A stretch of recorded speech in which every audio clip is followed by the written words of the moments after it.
Karibu katika chaneli ya Anza TV. Leo tutazungumzia jambo la kipekee sana. Jambo lenyewe ni mataifa 10 duniani ambayo yenye idadi ndogo zaidi ya wanaume waliotahiriwa. Ukistaajabu ya Musa, utayaona ya Firauni. Katika baadhi ya nchi, tohara ni utamaduni ama dini, lakini kwenye haya mataifa ni nadra sana ambapo chini ya 1% ya wanaume ndio wametahiriwa pekee. Hebu tuangalie ni nchi zipi hizo na kwa nini hali hiyo iko hivyo. Kulingana na ripoti ya Global Circumcision Statistics ya mwaka 2025, haya ndiyo mataifa 10 pekee yenye viwango vya chini zaidi vya tohara kwa wanaume.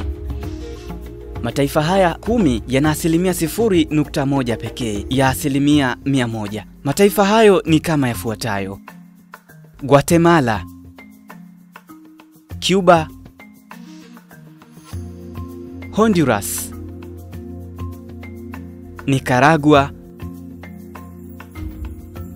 El Salvador, Ecuador, Bolivia, Paraguay, Korea Kaskazini na Iceland. Ni jambo la kushangaza kuona kwamba mataifa haya yapo katika mabara tofauti, hususan Amerika ya Kati, Amerika ya Kusini, Asia na Ulaya Kaskazini. Sasa ni kwa nini tohara ni nadra sana katika mataifa haya? Zipo sababu nyingi sana, lakini sababu kuu ni 4 tu zinazochangia kuwa na idadi ndogo ya wanaume waliotahiriwa.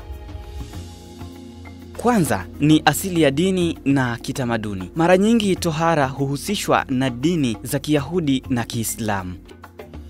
Hivyo mataifa mengi haya ni ya wasio na dini, hivyo hawana desturi hiyo ya kidini. Lakini sababu ya pili ni mtazamo wa kiafya. Nchi kama Cuba, Iceland, Korea Kaskazini zina mifumo ya afya ya kitaifa. Tohara huchukuliwa kama upasuaji usio wa lazima, hivyo haufanywi isipokuwa kwa sababu za matibabu. Sababu nyingine ni ushawishi wa elimu na sayansi. Wataalamu wengi katika mataifa haya wanaona tohara kama kitendo cha kihistoria kisicho na manufaa makubwa kiafya, badala yake wakisisitiza usafi na elimu ya afya.